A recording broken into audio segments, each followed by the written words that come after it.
Hello guys, and welcome to another day with the Maleta. In today's video I want to talk about boost leaks, specifically on the NCV3 model, which is 2007 and up vans. They have a 3.0 liter diesel engine. Now this could also qualify for some of the other ones if you could kind of think outside the box what some of those things that I will talk about are, and you just apply that to your situation, because most of these vans, I don't care if it's a 2004 or 3.0 liter, 2.7 liter or 3.0 or, others. These problems are going to be very similar on pretty much all cars and vans. But, however, the problems that I'm going to talk about right now is going to be specifically to that van. So, this van came in with a lot of problems, guys. It did not want to pull. So, this video is, we're going to talk about boost leaks, and we're going to talk about like why it does not accelerate like it should, like what's really happening, why is your swell valves like not opening up, why is your intake, why are you getting intake codes. Not only that I'm going to talk about, I'm going to show you where these things are. So let's get started. Let's go to the van and I'm going to point these things out to you guys. So here's the 3.0 liter diesel engine that the Mercedes have. Dodge and Freightliner sold them from 2007 through 2009. After that, Mercedes sold them, and this is kind of like what it looks like. This is not like completely complete engine. There's no fuel rails here. The fuel system, it's not installed yet, but we really don't need it for this video. So with the engine being out like that, it's the most ideal way to share about its problems and why you're having boost leak codes. So this van came into me with two problems: P0299 issue, which is a boost leak issue, and another issue which was intake manifold. One of the sides was not working. So let's talk about that. So first of all, in one of my videos I point out to you that this seal right here, this seal was ripped. So a lot of times when the seal's on like this, you cannot tell if it's ripped because it might be ripped at the bottom. It might still be stuck in your hose, and it might be ripped over there. So this seal was ripped. First of all, now that seal was ripped. There's a seal that goes around here. It's a green seal that goes inside of the pipe. That was also ripped. This is probably explaining why all this oil stuff was over here. Not only that, we have a turbo resonator, which I don't have right here with me, but it sits right here. It's black. It was busted. Not only that, we had a seal over here that was leaking on the turbo and exhaust. You could kind of see where it was leaking right there. See all the blackness? Boom, that was leaking. Not only that, this seal was leaking right here as well, and it was actually leaking really bad, like right there. And this seal on the HR cooler was leaking, but we replaced both of them. And let me show you the flex pipe. So here we have the flex pipe. Take a look at this flex pipe. Look at this leak right there. Boom. See, it's busted right there. So you could see it was leaking here at the bottom, a little bit leaking over here, but it kind of sits like this. It goes like that. So take a look at this flex pipe, and you could clearly see, you cannot really tell that it's leaking right there. Plus, this pipe is a lot dirtier. Right now, it's clean. It was all with carbon, and the leak is right there. That little crack right there where it starts off, and then, look, boom, this crack is hidden. It was leaking right there. So that was another issue. Also, this van did not have a problem with the boost leak, but the boost leak happens over here as well. So I guess enough about boost leaks.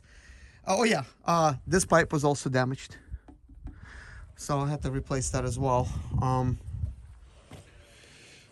Okay, so next I want to talk about the intake manifold. One of them was not working. It was specifically this one that was not working.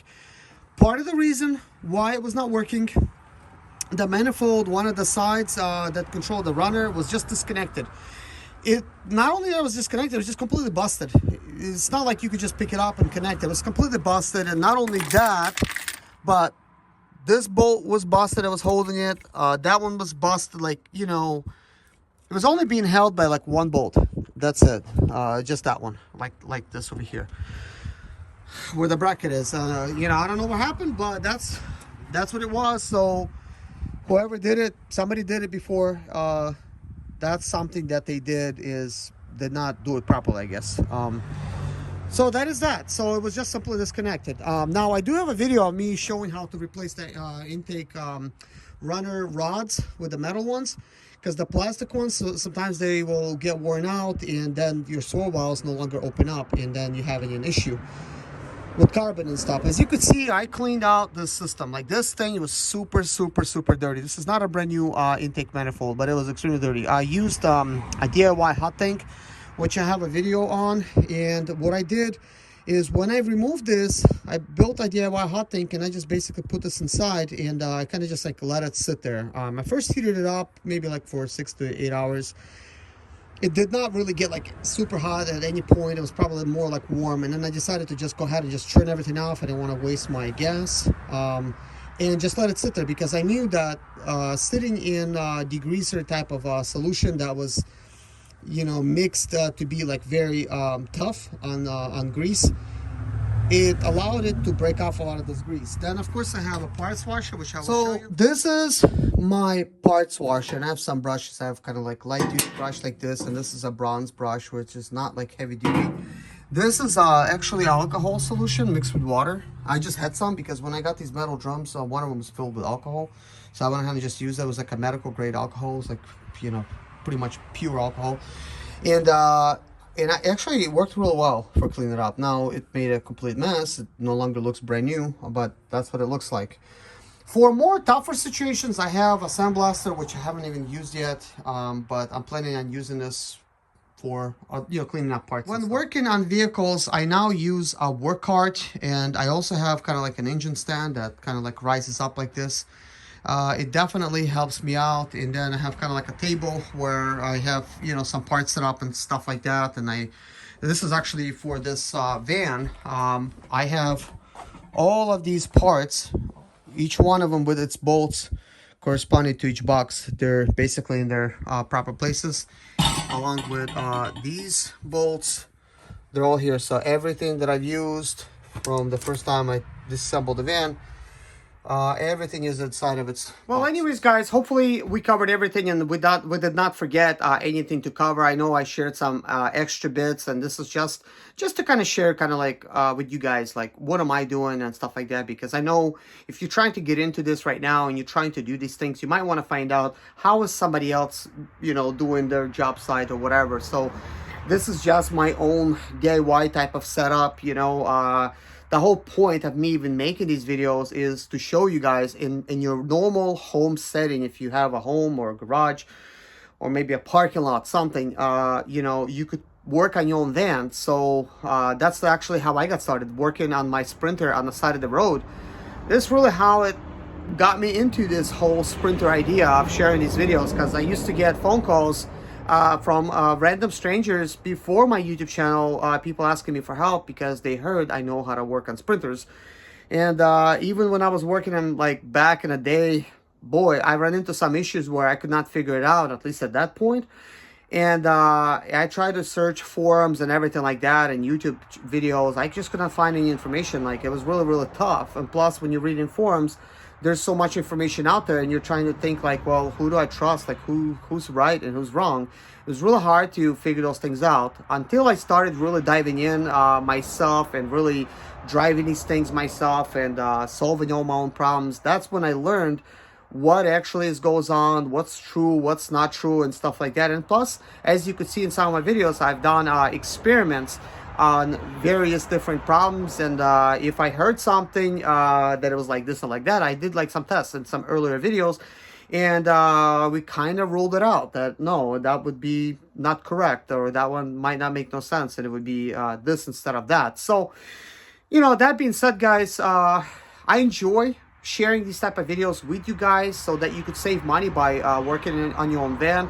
Of course, some of the stuff that I do, it's not going to be for everybody, because it's certainly a lot of work. And not only that it's a lot of work, you have to get a lot of tools. And at least in the beginning, it's going to be very costly, because you got to get this tool and that tool and this tool, you know. I didn't, like, for the first, like, I think like several years, I didn't even have an engine lift. So I was doing stuff without no engine lift. I didn't have a transmission lift.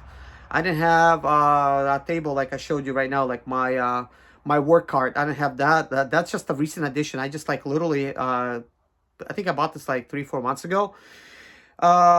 Maybe about a year ago, I bought like a engine stand, like a little table that rises up, which is kind of helpful. It's almost could be like a metal table you could do stuff on because it's metal, that you will not like do any damage if you spill something on it or whatever.